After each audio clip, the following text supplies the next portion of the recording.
Aviso legal: o conteúdo desse vídeo é baseado na análise, interpretação e experiência do meteorologista previsor, com as últimas previsões disponíveis dos modelos de previsão do tempo e clima.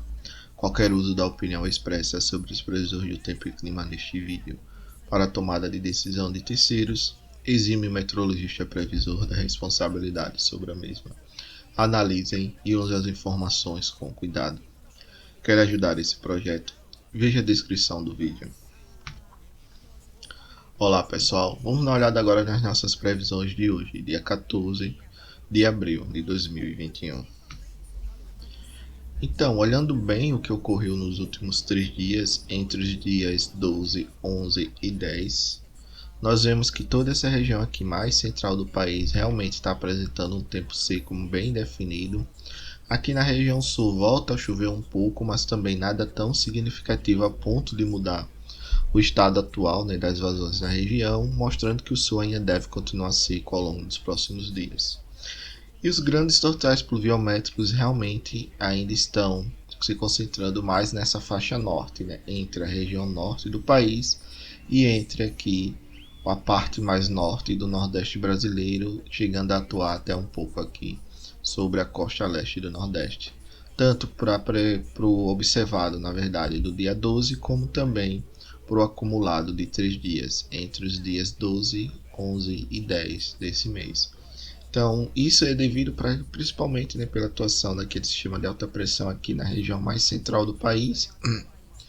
E com isso, o que a gente observa é que as frentes elas não conseguem avançar sobre o continente. Elas continuam avançando sobre o Oceano Atlântico está chovendo bem, e apenas uma parte da frente ela consegue interagir aqui sobre o continente e ajudar a formar chuvas. Depois que ela ultrapassa essa alta pressão, ela está ajudando a formar chuvas aqui sobre a região da Bahia. Observando agora a previsão do modelo Cosmo do IMET para os próximos 7 dias, o que vemos é a continuação desse tempo seco, mais nessa região central do país, avançando um pouco aqui sobre o semiárido nordestino. Tem ainda uma chuva prevista para a região sul devido à passagem das frentes, elas ainda conseguem chegar um pouco na região sul, traz aqui um tipo de formação e até formações de sistemas de baixa pressão local, porém eles ficam bem concentrados ainda entre o norte do Rio Grande do Sul e a região de Santa Catarina, trazendo bons totais pluviométricos, mas a maior parte, a chuva mais intensa na verdade, fica ainda concentrada sobre a costa devido à interação com o sistema frontal. E ainda aquele parâmetro que a gente tem observado nos últimos dias se mantém, com as chuvas mais realmente concentradas na região norte do país e aqui em parte do nordeste, principalmente nessa região mais ao norte do nordeste brasileiro. Olhando um pouco mais à frente, lá para o dia 21, a gente já vem observando que a partir do dia 18 é que esse sistema de alta pressão ele já não está mais bem configurado aqui na região central do país e ele meio que desaparece, Isso permite o avanço aqui das frentes ainda pelo oceano e começa a ter interação maior com as chuvas, por exemplo, na região aqui mais central do país, mas nada tão significativo como mostra aqui a previsão do modelo do IMET. Porém, a gente vê que tem bastante umidade relativa em médios níveis aqui na região nordeste, mostrando que provavelmente ainda teremos a continuação dessa chuva mais concentrada sobre o nordeste do país, depois do dia 21 e provavelmente até o fim do mês. Observando agora a previsão do modelo GFS, modelo americano, nós vemos aqui na figura da esquerda, alguns sistemas de baixa pressão eles conseguem avançar, ficam mais sobre o oceano. Esse sistema geralmente tem uma frente associada, porém essa frente, a maior parte dela ainda fica sobre o Oceano Atlântico e não consegue interagir muito com as chuvas, por exemplo, trazer chuvas ou interagir passando aqui sobre o continente. O que acontece é que essas frentes elas estão com a componente mais zonal, isso quer dizer que elas têm uma componente maior de oeste para leste do que em si uma componente meridional, que seria do sul para a região equatorial. Então elas acabam passando mais sobre o Oceano Atlântico e interagem pouco aqui com a região mais central do país. E observando a altura geopotencial, Aí, médios níveis de atmosfera, aproximadamente 5,5 km, não vemos nenhum núcleo aqui significativo de um sistema de alta pressão de 588 ou 590. Em alguns modelos seria o 5.900 fechado, que poderia nos dizer, nos dar um sinal da atuação de algum bloqueio atmosférico. Então, o que ocorre é que realmente a gente não tem nenhum bloqueio atmosférico aí para o final do mês, já praticamente o sistema de alta pressão ele se desfez e está bem fraco. O que acontece é que as frentes, como elas estão realmente com a componente mais zonal, elas não conseguem interagir bem sobre o continente e ajudar a formação de chuvas.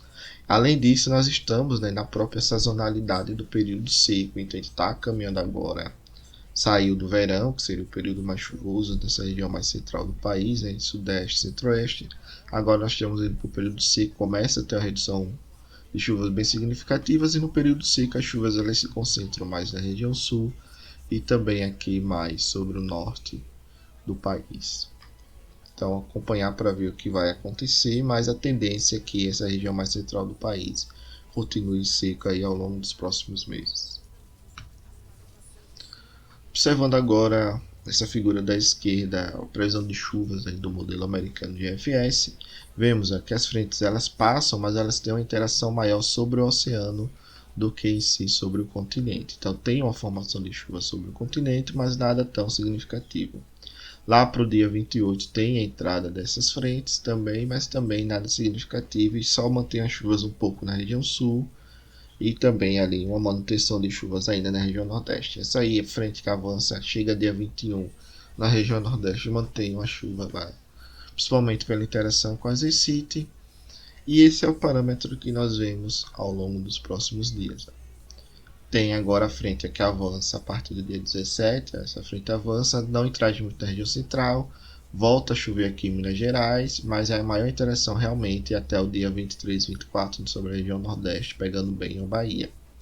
Depois tem uma outra frente no final do mês na região sul, também não traz chuvas tão significativas, e fica sempre essa interação, né? O bom é que a gente não tem mais o sistema de alta pressão e as frentes elas vão conseguir avançar sobre o oceano e principalmente parte delas sobre o continente. Porém, sobre o continente, na região central, ela não traz chuva significativa, ela só traz chuvas quando elas passam pela própria região sul, né, por causa da interação aqui com jatos de baixos níveis que vêm da Amazônia, e também aqui na região nordeste pela própria interação com aqui as Recife. Também tem a formação de nebulosidade devido ao aumento na quantidade de vapor d'água de umidade relativa sobre a região. E essa região mais central mantendo realmente o tempo seco. Olhando as temperaturas, nós vemos que em alguns momentos tem uma temperatura mais baixa, em alguns momentos a temperatura mais alta, mas nada tão significativo por enquanto. Só lá para o final do mês que a gente vê uma anomalia de temperatura aqui um pouco mais quente, né? Na região central, avançando pelo sudeste, partindo da região sul do país, mas também não deve modificar muito a previsão de carga ao longo dos próximos 15 dias. Observando agora o armazenamento de água no solo, nós notamos que toda essa faixa aqui, desde a região sul, parte da região centro-oeste, indo até a região nordeste do Brasil, está apresentando uma diminuição na previsão, e é o que nós vemos aí nos últimos dias, né? Até porque a gente ainda tem um período seco bem favorável aqui nessa região, e a gente tem uma chuva ocorrendo, por exemplo, na região sul, aqui no semiárido nordestino, mas nada tão significativo a ponto de mexer muito com o armazenamento de água no solo e a projeção das vazões para os próximos dias. Então esse é o parâmetro que deve continuar. Essa faixa apresentando o declínio do armazenamento de água no solo e consequentemente das vazões dos rios, e essa faixa aqui mais ao norte mantendo esse estado de atuação com o armazenamento ainda bem elevado e ainda mantendo aqui uma perspectiva de água bem acumulada no solo aí próximo a 90%. Então, o que ocorre? Quadrilátero dos reservatórios, região de Serra da Mesa, Três Marias, Paranaíba Grande, entre Goiás, Minas Gerais e São Paulo, apresentando redução de chuvas, e a gente já viu uma queda bem acentuada das vazões nessas regiões. As bacias do Xingu e Tocantins também estão apresentando essa redução de chuvas, porém a queda está sendo menos acentuada devido à inércia dessas bacias, como são bacias bem grandes, A gente nota que tem uma queda, mas nada assim muito acentuado, que interfere muito, como nas bacias aí da região sudeste, né? E centro-oeste, Serra da Mesa, Três Marias, Paraíba e Grande. Sul apresentando diminuição das vazões, também já não tem mais o que cair muito, porque já está chegando bem próximo ao escoamento base, então a queda é menor.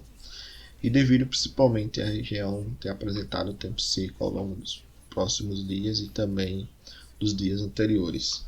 Destaque ainda fica para a região de Rio Madeira, que está mantendo, né, ou tendo um aumento bem fraco dessas vazões lá, devido principalmente às chuvas que estão acontecendo no centro-norte da Bolívia.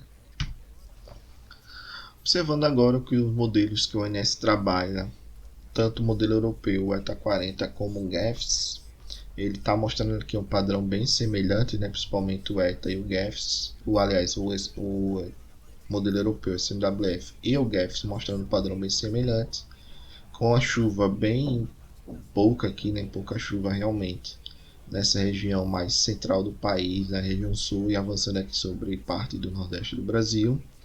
Ambos os modelos mostram essa configuração. O ETA está um pouco bagunçado, mas se você observar, a gente tem, né, pouca chuva ainda associada na região centro-oeste, nordeste, parte do nordeste, sudeste e também aqui na região sul. E aquele padrão ainda de chuvas bem concentradas aqui na região norte e em parte do nordeste. À medida que os dias estão passando, o que nós observamos é que a tendência dos modelos ETA 40 e do GEFS convergirem aqui para o que o SMWF está mostrando. Então, se você comparar o previsto versus o verificado, nós notamos que o modelo SMWF é o que tem mostrado o melhor skill, né? É o que tem acertado mais o que realmente está acontecendo de chuvas no país ao longo das previsões que ele faz de 10 dias. Ok? Obrigado, pessoal, pela participação. Paz e bem.